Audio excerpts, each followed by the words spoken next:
सुंदर दिन को दिया है कि आज हम यहाँ पे इकट्ठा होकर आपके वचन पर मनन और चिंतन करने पाए।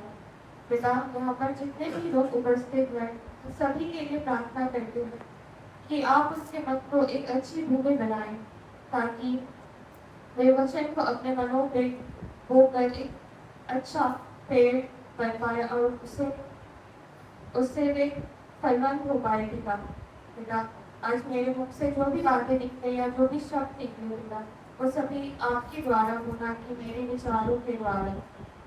इस पूरे समय को आपके हाथों में सौंप कर पिता आशीष कीजिएगा। आमीन। आज के लिए पढ़ाया गया जो वचन है हमें मिलता है पतरस की पहली पत्री अध्याय 5 पद संख्या 6 से लेकर 11। पतरस की पहली पत्री अध्याय 5 पद संख्या 6 से लेकर 11, जिसमें ऐसा लिखा है, इसलिए परमेश्वर की बलवंत हाथ के नीचे दीनता से रहो, जिससे वह तुम्हें उचित समय पर बढ़ाए। अपनी सारी चिंता उसी पर डाल दो, क्योंकि उस पर तुम्हारा ध्यान है। सचेत हो और जागते रहो, क्योंकि तुम्हारा विरोधी शैतान गरजने वाले सिंह के समान इस खोज में रहता है कि किसको फाड़ खाए। विश्वास में दृढ़ होकर और यह जानकर उसका सामना करो कि तुम्हारे भाई जो संसार में है ऐसे ही दुख सह रहे हैं। अब परमेश्वर जो सारे अनुग्रह का दाता है, जिसने तुम्हें मसीह में अपनी अनंत महिमा के लिए बुलाया, तुम्हारे थोड़ी देर तक दुख उठाने के बाद आपकी तुम्हें स्थिर और बलवंत करेगा। उसी का साम्राज्य युगानुयुग रहे। आमीन। यहाँ तक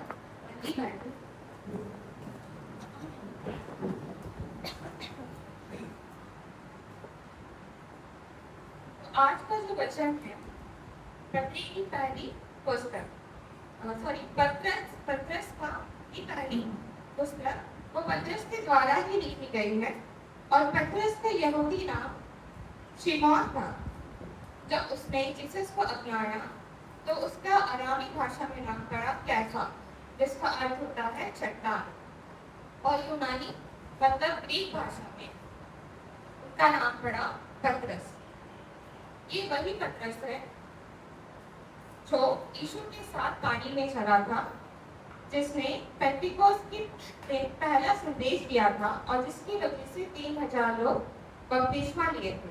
और ये वही पतरस है जो मुर्गी के मांग देने से पहले यीशु को 3 बार इनकार किया। जब वह ये पत्र लिखता है तब वो रोम की कैद में होता है और उसका एक सहयोगी होता है सिलवानुस, जिसके हाथों वो आशिया माइनर के उत्तरी क्षेत्र में ये पत्रों को पहुंचाता है, जो आज के समय में टर्की है। और ये जो पत्र है वो दोनों यहूदी विश्वासी और गैर यहूदी विश्वासियों के लिए होती है। इस पुस्तक में जो विशेषता है वो यह है कि ये हमें सिखाती है कि कैसे हमें दुख के समय में भी स्थिर रहना है, क्योंकि ये जो दुख है वो सिर्फ चुने हुए लोगों के लिए ही होती है। और जब हम दुख उठाते हैं और स्थिर रहते हैं और उसमें भारत पाते हैं तो परमेश्वर हमें आशीष देते हैं। तो आइए हम एक एक पद पढ़कर समझते हैं। 6 पद में लिखा है, इसलिए परमेश्वर के बलवंत हाथ के नीचे दीनता से रहो, जिससे वह तुम्हें उचित समय पर बढ़ाए। उसमें यह कहना है कि हमें जो है दीन रहना है, ताकि परमेश्वर हमें उचित समय पर बढ़ाए। इसको अच्छे से समझने के लिए हम याकूब 4 उसका 10 में पढ़ सकते हैं। प्रभु के समान दीन बनो और वह तुम्हें शिरोमणि बनाएगा। यहाँ पे शिरोमणि बनाने का अर्थ है कि वो हमें ऊंचा करेगा या फिर सबसे उत्तम बनाएगा। और नीति वचन 3 उसका 34 में लिखा है, ठट्टा करने वालों से वह निश्चय ठट्टा करता है और दीनों पर अनुग्रह करता है। तो यहाँ पर हम देख सकते हैं कि अगर हम 3 रहते हैं तो वे हमें ऊंचा करेंगे या फिर सबसे श्रेष्ठ बनाएंगे, और जो 3 लोग होते हैं वे पर अनुग्रह करते हैं। इसके बाद 7वां पर अपनी सारी चिंता उसी पर डाल दो क्योंकि उसको तुम्हारा ध्यान। अब इसमें भी यह कहता है कि हमें अपनी सारी चिंता परमेश्वर के ऊपर डाल देनी। लेकिन अगर हम आए दिन की समस्या को देखें, डेली रूटीन अपनी देखें, तो क्या हम ऐसा कर पाते हैं? क्या हम अपनी चिंता परमेश्वर को दे पाते हैं? ऐसा नहीं हो पाता। हम हमेशा किसी न किसी बात को लेकर चिंतित ही रहते हैं। परमेश्वर कहते हैं कि जब चिड़िया को उदाहरण देता है कि जब उनके पास कुछ भी नहीं है, वे बोलते नहीं, काटते नहीं, फिर भी वे चिंता नहीं करते, और जो परमेश्वर है उन्हें संभालता है, तो हम तो फिर भी उससे भी उत्तम, तो परमेश्वर हमें क्यों नहीं संभालेगा?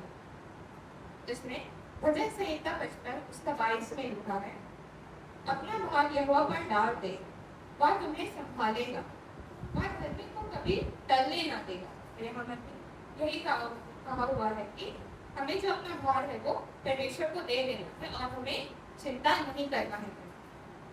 इसके बाद 8वें पद, सचेत हो और जागते रहो क्योंकि तुम्हारा विरोधी शैतान गरजने वाले सिंह के समान इस खोज में रहता है कि किसको फाड़ है।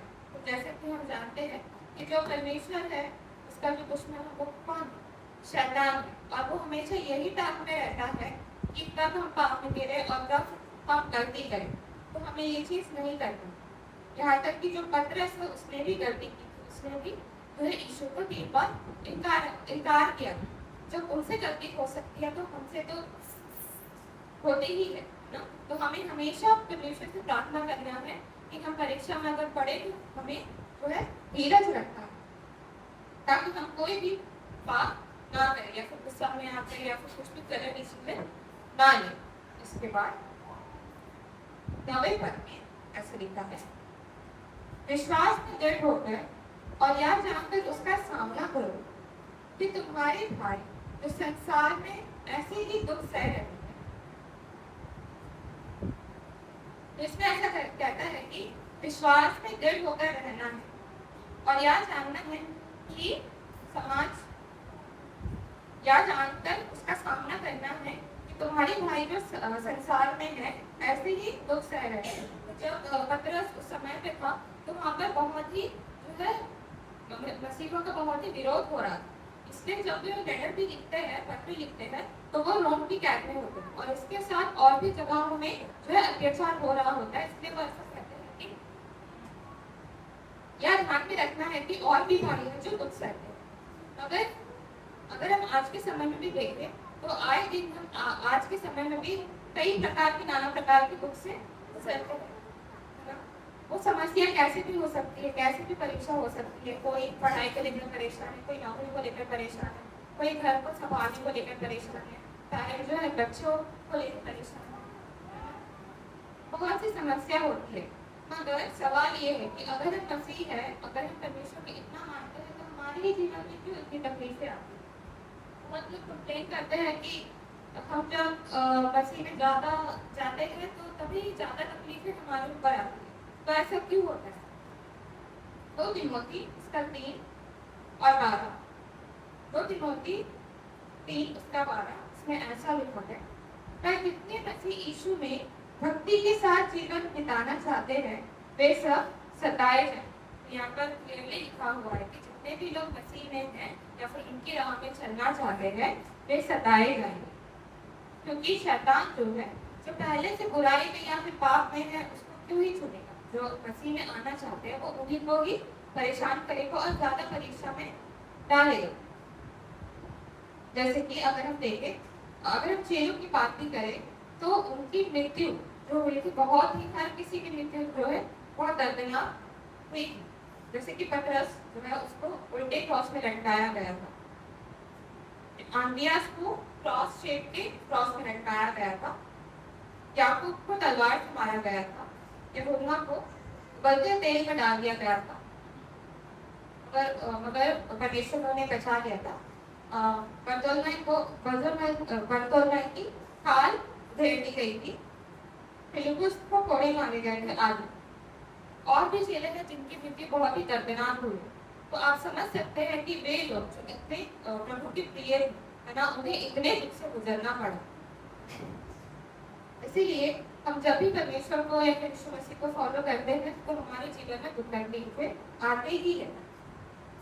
अब दुख तकलीफें जब आती है ना, वो हमारे जीवन में क्यों आती है, किस लिए आती है? एक तो अगर हम मसीह को फॉलो करते हैं तो 10वें पद में देखेंगे, अब परमेश्वर तो सारे अनुग्रह का दाता है, जिसने तुम्हें मसीह में अपनी अनंत महिमा के लिए बुलाया। तुम्हारे थोड़ी देर तक दुख उठाने के बाद आप ही तुम्हें स्थिर और बलवान करेगा। तो यहाँ पे कहता है कि थोड़ी देर तक दुख उठाने के बाद में हमें आपके स्थिर और बलवान करेगा। इसको अच्छे से समझने के लिए हम एक वचन पढ़ सकते हैं। याकूब 1 अध्याय इसका 2 से 4, इसमें ऐसा लिखा है कि मेरे भाई, जब तुम नाना प्रकार की परीक्षा में पढ़ो तो इसको पूरे आनंद की बात समझो। क्या जानते हैं कि तुम्हारे विश्वास के बढ़ती जाने से धीरज उत्पन्न होता है, और धीरज को अपना पूरा काम करने में कि तुम पूरे और सिद्ध हो जाओ और तुम्हें किसी बात की घटी ना हो। तो परेशानी या फिर दुख हमारे जीवन में इसलिए आती है ताकि हमें परखा जाए, है ना। उससे हम परखे जाते हैं जिससे कि धीरज उत्पन्न होता है, और परमेश्वर कहते हैं कि धीरज को अपना काम करने दो, इससे धीरज उत्पन्न होगा। अगर हम धीरज धरते हैं और किसी का भी विरोध नहीं करते हैं तो हम सिद्ध किए जाए। जैसे कि पतरस खुद भी पहला पत्र 2:23 में लिखा है, वह गाली सुनकर गाली नहीं देता था और दुख उठाकर किसी को भी धमकी नहीं देता था, पर अपने आप को सच्चे न्याय के साथ में सौंपता। यहाँ में पतरस खुद भी किसी को पलटकर जवाब नहीं देता था। हमें भी ऐसे करना, मगर अगर हम आज की दुनिया देखें तो हम क्या ऐसा कर पाते हैं? क्या अगर हमें कोई कुछ गलत बोले तो क्या हम चुप रह पाते हैं या फिर हम सहते हैं? लेकिन हमें जो है परमेश्वर के ऊपर विश्वास करना है कि वो पलटा लेगा। और सिद्ध किए जाने को लेकर यहाँ पर बात की गई। तो अगर हम सिद्ध किए जाते या फिर हम दुख उठाते हैं तो हमें क्या मिलेगा? हमें रिटर्न में तो कुछ मिलना चाहिए। तो याकूब 1:12 में लिखा है, धनी है वह मनुष्य जो परीक्षा में स्थिर रहता है, क्योंकि वह खरा निकलकर जीवन का मुकुट पाएगा, जिसकी प्रतिज्ञा प्रभु ने अपने प्रेम करने वालों से की है। तो अगर हम प्रकाशित वाक्य में तो ऐसा लिखा है कि अगर मृत्यु तक हम दुख सहते और धीरज धरते हैं तो हमें जीवन का मुकुट मिलेगा। तो हमें ये समझना है कि जो मृत्यु है, कहा जाता है कि थोड़ी देर तक दुख सहना है। थोड़ी देर तक क्यों? क्योंकि ये जो जीवन है वो कुछ ही दिन का है ना, कुछ ही समय का है। तो अगर ये जीवन में हमारी मृत्यु तक अगर धीरज धरते हैं तो इसके बाद हमें जीवन का मुकुट मिलेगा। मृत्यु की बात मतलब ये अनंत जीवन की बात की गई है कि हमें अनंत जीवन मिलेगा और हम यीशु मसीह की अनंत महिमा में भागी बनेंगे। इसके बाद ज्ञापन में वही लिखा है कि उसी का साम्राज्य युगानुयुग रहेगा। तो अगर हम निष्कर्ष में जाए तो यह जो वचन है वो हमें यह सिखाती है कि हमें नम्र होना है और हमें धीरज रखना है और हमें हमेशा जो है आशा रखनी है और हमें हमेशा विश्वास करना है हमारे प्रभु के ऊपर, और परीक्षा में हमेशा आनंदित रहना है, क्योंकि परीक्षा उन्हीं के ऊपर आती है जो लोग चुने होते हैं, ताकि परमेश्वर आपका जो है आपको परखे, और जब आप धीरज धरते हैं और उनका विश्वास करते हैं तो वो आपको जीवन का मुकुट देंगे। और हमें हमेशा सचेत रहना है ताकि हम परीक्षा में ना पड़े। अगर हम पढ़ते भी हैं तो हमें हमेशा प्रभु से प्रार्थना करनी। और जैसे कि मैंने कहा पहले कि जो दुख है वो थोड़ी देर का ही है। अभी ये जीवन कितने ही समय तक चलेगा, ज़्यादा 100 या फिर उससे थोड़ा पार हो सकता है, लेकिन जो अनंत जीवन है वो तो अनंत के लिए है। तो हमें उस जीवन के लिए खुद को इस जीवन है ना प्रिपेयर करना या फिर तैयार करना, क्योंकि जब यीशु मसीह जाते हैं तो वो क्या कहते हैं कि मैं जा रहा हूँ और मैं तुम्हारे लिए जगह तैयार करने के लिए जा रहा हूँ। इसलिए हमें अगर परमेश्वर के साथ में रहना है, उनके साथ में उनकी महिमा का हिस्सा बनना है, तो हमें जो है परीक्षा जब हम पर आती है तो हमें हमेशा धीरज करना और उन पर विश्वास करना, क्योंकि मार्ग जो है वो हमेशा सकरा ही होगा और कांटों भरा होगा। परमेश्वर के अगर हम यीशु मसीह के मार्ग पर चलते हैं तो वो मार्ग कभी भी आसान नहीं है। चलिए इस प्रार्थना इस वचन से हम परमेश्वर को धन्यवाद देते हैं। आइए प्रार्थना करें। हर दिन हर समय कुछ ना कुछ परेशानियां चिंता से गुजरते हैं, अगर आपने हमें आशा दी है कि अगर हम आपके पर विश्वास करते हैं तो हमें जीवन का जो मुकुट है, जो जीवन का मुकुट है वो बांट के देगा। यहाँ पे जितने भी लोग उपस्थित हैं सभी के लोग उनके परिवारों के लिए और जितने भी लोग नहीं आ पाए हैं इस कारण उसके लिए भी प्रार्थना करते हैं कि पिता के जीवन में जो भी समस्या चल रही होगी आर्थिक मानसिक या फिर जो सामाजिक परेशानी हो सकती है पिता, सभी से उनको लड़ने के लिए आप बल देना होगा। मांगते इस प्रार्थना के यीशु मसीह के नाम से, आमीन। और ईश्वर की शांति जो समस्त ज्ञान से ऊर्ध्व है, इस ईश्वर में प्रत्येक हृदय और मन की रक्षा करें अब से सनातन लोग। आमीन।